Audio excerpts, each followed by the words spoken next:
नमस्कार, हमारे digital platform में आपका स्वागत है। जम्मू कश्मीर में आरक्षण नीति को लेकर एक बार फिर बड़ा बदलाव मुमकिन है। मुख्यमंत्री उमर अब्दुल्ला ने 3 दिसंबर को जम्मू सिविल सचिवालय में हाई लेवल कैबिनेट बैठक बुलाई है, जिसमें ओपन मेरिट कोटा बढ़ाकर 40% तक करने पर शायद फैसला लिया जा सकता है। वर्तमान में ST, RBA, SC, OBC, EWS, ALC और दिव्यांग सहित कई श्रेणियों के लिए आरक्षण तय है और इस बदलाव के लिए कुछ श्रेणियों में प्रतिशत में संशोधन करना जरूरी हो सकता है। पिछले 1 साल से ये मुद्दा लगातार चर्चा में रहा है, जिसमें राजनीतिक नेताओं और सामाजिक समूहों ने खुला मुकाबला बढ़ाने की मांग की थी। इस खास रिपोर्ट में हम आपको बताएंगे कि सरकार किस तरह इस नीति की समीक्षा कर रही है, किन श्रेणियों में बदलाव की संभावना है और इसका सामाजिक और राजनीतिक असर क्या हो सकता है। क्या है पूरा मामला, क्या बदलाव हो सकते हैं, देखिए इस खास रिपोर्ट में।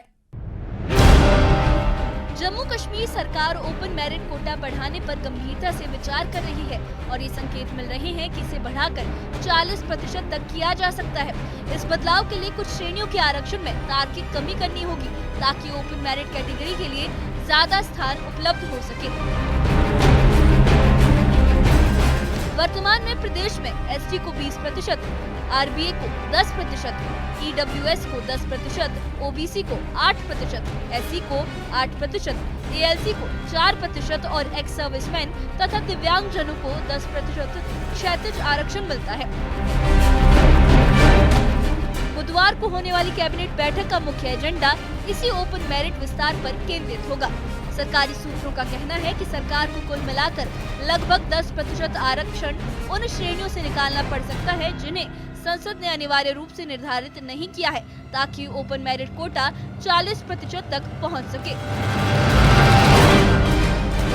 कैबिनेट की कल एक इम्पोर्टेंट मीटिंग होने वाली है। जम्मू सिविल सेक्रेटरीट में ये मीटिंग होगी। सुबह 9 बजे मीटिंग बुलाई गई है। चीफ मिनिस्टर उमर अब्दुल्ला इस मीटिंग की चेयर करेंगे, वो इसको लीड करेंगे और इसमें सभी कैबिनेट मिनिस्टर्स हैं, उनको कहा गया है कि वो इस मीटिंग का हिस्सा बने। बहुत इम्पोर्टेंट मीटिंग है और अगर हम मीटिंग की बात करें तो एक इम्पोर्टेंट डिसीजन लिया जा सकता है रिजर्वेशन पॉलिसी पे। देखिए, अगर हम रिजर्वेशन पॉलिसी की बात करें तो ये रिजर्वेशन पॉलिसी में कई चेंजेस की जा सकती हैं। जो ओपन मेरिट है, ओपन मेरिट का जो कोटा है उसको बढ़ाया जा सकता है, ऐसी खबरें आ रही है। क्योंकि ओपन मेरिट कोटा जो है जॉब्स में और एजुकेशनल इंस्टीट्यूशंस में उसको बढ़ाने की बात की जा रही है कि इस मीटिंग में इस पर फैसला लिया जाएगा। क्योंकि पिछले तकरीबन 1 साल से जब से सरकार बनी है, 14 महीने से, तो लगातार ये जो रिजर्वेशन का मुद्दा है ये बहुत तूल पकड़ा है। पिछले 1 साल में आरक्षण नीति को लेकर बहस धीरे धीरे बढ़ती गई। इस बहस को राजनीतिक स्तर पर सबसे ज्यादा हवा नेशनल कॉन्फ्रेंस के सांसद आगा रोहिल्ला ने दी।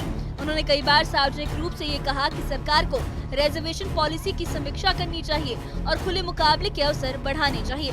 उनके लगातार बयान और इस मुद्दे को लेकर उनकी सक्रियता ने राजनीतिक हलकों में काफी हलचल पैदा की। सरकारी और राजनीतिक घेरे में ये धारणा भी बनी कि आरक्षण मॉडल की समीक्षा अब जरूरी है। इसी बढ़ते दबाव और जनमत के बीच सरकार अब किसी ठोस निर्णय की ओर बढ़ती हुई दिखाई दे रही है। सरकार ओपन मेरिट को बढ़ाने के लिए उन श्रेणियों के आरक्षण अनुपात में बदलाव पर विचार कर रही है जिनमें पहले से संशोधन की गुंजाइश बताई गई है। मुख्य रूप से आरबीए और ईडब्ल्यूएस कोटे को लेकर कैबिनेट में विस्तृत चर्चा संभावित है। आरबीए कोटा पहले 20% था, लेकिन प्रभावशाली लोगों को अधिक लाभ मिलने की शिकायतों के बाद इसे घटाकर 10% किया गया। अब इस कोटे का पुनर्मूल्यांकन किया जा सकता है ताकि इसे और अधिक तार्किक बनाया जा सके। इसी तरह ईडब्ल्यूएस कोटा जो केंद्र द्वारा निर्धारित अधिकतम 10% है, इसकी भी औपचारिक समीक्षा संभव है। कह रहे हैं कि कल सुबह जो मीटिंग होने वाली है सिविल सेक्रेटरीट जम्मू में, इसमें इस रिजर्वेशन इशू पे फैसला लिया जाएगा और यही मेन एजेंडा रहेगा। इसमें हो सकता है कि जो रिजर्वेशन रूल्स हैं उनको अमेंड किया जाएगा और ताकि जो रैशनलाइज कोटा है उसको रैशनलाइज किया जाए कई कैटेगरीज में, जिसमें मेनली है जो बैकवर्ड है, आरबीएस हैं, और इकोनॉमिकली वीकर सेक्शन ईडब्ल्यूएस है। एक तो बैकवर्ड जो residents of backward area RBA और जो इकोनॉमिकली वीकर सेक्शन है ईडब्ल्यूएस, उनको भी अकोमोडेट किया जा सकता है ओपन मेरिट शेयर में, ओपन मेरिट कोटा में। तो ये एक बड़ा है, क्योंकि जो EWS का कोटा है वो 10% है और इसको बढ़ाया जा सकता है। आरक्षण को लेकर उठी ये हलचल प्रदेश की राजनीति को भी पूरी तरह प्रभावित कर रही है। नेता लगातार बयान दे रहे हैं और पार्टियां अपनी अपनी हालत साफ कर रही हैं। जम्मू प्रांतीय अध्यक्ष रतन गुप्ता ने संभावित फैसले पर प्रतिक्रिया देते हुए ये उम्मीद जताई कि कैबिनेट इस लंबे चले विवाद का संतोषजनक समाधान निकाल सकती है। उन्होंने कहा कि बदलाव किसी समुदाय को बढ़ावा देने या किसी वर्ग को पीछे धकेलने के लिए नहीं है, बल्कि आरक्षण प्रणाली में व्यवहारिक संतुलन लाने की दिशा में एक जरूरी कदम है। कैबिनेट की हर मीटिंग जो है इम्पॉर्टेंट होती है। कल भी मीटिंग हो रही है, उसमें एजेंडा आए होगा उसका। जैसे आप कह रहे हैं रिजर्वेशन के लिए, तो हमारे इलेक्शन मैनिफेस्टो में हमने वहाँ कहा था कि साहब हम रिजर्वेशन को रेशनलाइज करेंगे। उसी सिलसिले में एक कमेटी बनाई गई, मिनिस्ट्रियल कमेटी, सब कमेटी बनाई गई। उसमें स्कीना इतू जी मैडम जो हमारे एजुकेशन और सोशल वेलफेयर के मिनिस्टर हैं, हेल्थ के मिनिस्टर हैं, तो वो चेयरमैन थे। उन्होंने अपनी रिपोर्ट दी है। अब वो रिपोर्ट पे सोच विचार होगा और जो फैसला गवर्नमेंट चाहेगी वो लिया जाएगा, जो मुनासिब होगा। कैबिनेट बैठक पर पीडीपी ने सहमत प्रतिक्रिया दी है। पार्टी प्रवक्ता इकबाल प्रभु ने कहा कि वो बैठक में लिए गए फैसलों का इंतजार करेंगे और उसके बाद ही अपनी प्रतिक्रिया देंगे। उन्होंने साफ कहा कि पार्टी फैसलों का मूल्यांकन करने के बाद ही आगे की टिप्पणी करेगी। ये रिजर्वेशन का मसला हमने हमेशा यही कहा है कि इसमें एक नाइंसाफी जरूर है और हमारी हमेशा ये मांग रही है इसको रैशनलाइज किया जाए, ताकि जो लोग अपने इस हक से महरूम है वो इस हक से महरूम न रहे। इसमें आपको मालूम है गवर्नमेंट ने कमेटी बनाई, रिपोर्ट आया, रिपोर्ट राज्यसभा गया या कैबिनेट में गया या कल हमने सुना कि मीटिंग है। तो हमारी तवक्का ये है कि जितनी जल्द इस मसले का रेजोल्यूशन आए हम उसको वेलकम करते हैं, क्योंकि जितनी देर ये नाइंसाफी वहां रहेगी उतनी देर हमारे बच्चे जिनका ये हक है वो अपने हक से महरूम रहेंगे।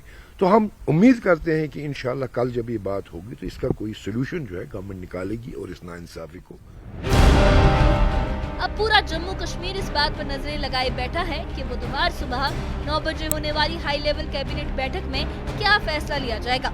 क्या ओपन मेरिट कोटा वाकई 40% तक बढ़ाया जाएगा? क्या आरबीए और ईडब्ल्यूएस जैसी अहम श्रेणियों के नियमों में बदलाव होगा? और क्या प्रदेश की रिजर्वेशन पॉलिसी एक नए ढांचे के साथ सामने आएगी? इन सभी सवालों के जवाब मीटिंग के बाद सामने आएंगे, लेकिन इतना तय है कि जम्मू कश्मीर अब आरक्षण सुधार के अहम मोड़ पर खड़ा है, जहां लिया गया हर फैसला आने वाले सालों में प्रदेश की सामाजिक और राजनीतिक संरचना पर भी अपना असर छोड़ेगा। Report news 18। तो अब सारी निगाहें बुधवार सुबह 9 बजे होने वाली कैबिनेट बैठक पर हैं।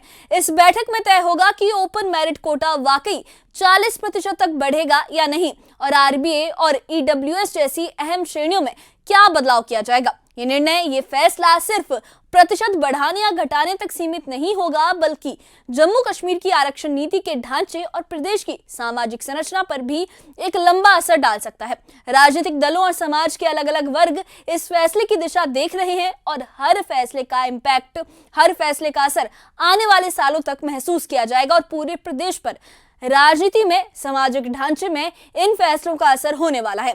जो जम्मू कश्मीर में एनसी के नेता हैं, उनका भी कहना है कि ये बैठक काफी अहम होने वाली है, कई अहम फैसले इसमें लिए जाएंगे। वहीं पीडीपी के नेताओं का ये कहना है कि जब तक बैठक का कोई फैसला सामने नहीं आ जाता तब तक वो इस पर प्रतिक्रिया नहीं देंगे, वो फैसला आने के बाद ही कोई प्रतिक्रिया इस मुद्दे पर देंगे। तो ये जो बैठक है ये काफी अहम होने वाली है, इसमें काफी इंपॉर्टेंट डिसीजन लिए जाने हैं आरक्षण नीति को लेकर, जिसको अगर कहा जाए तो इस मुद्दे को हवा आगा रोहिल्ला ने दी थी, जो एनसी के सांसद है, उन्होंने इस मुद्दे को हवा दी थी और अब एनसी इस मुद्दे पर एक डिसीजन, एक फैसला लेने वाली है। तो अब ये मीटिंग के बाद पता चलेगा कि आखिरकार इस जो ओपन मेरिट का कोटा है क्या उसमें बदलाव किया जाएगा और उसको उसकी जो परसेंटेज है उसे बढ़ाने के लिए बाकी जो आरक्षण के कोटे हैं उनमें कितना चेंज किया जाएगा। तो इस बारे में आपकी क्या राय है, हमें कमेंट बॉक्स में अपनी राय जरूर बताइए। और इससे जुड़े अपडेट्स के लिए और ऐसी ही खबरों के लिए हमारे चैनल के साथ बने रहिए, हमारे चैनल को सब्सक्राइब करिए। शुक्रिया।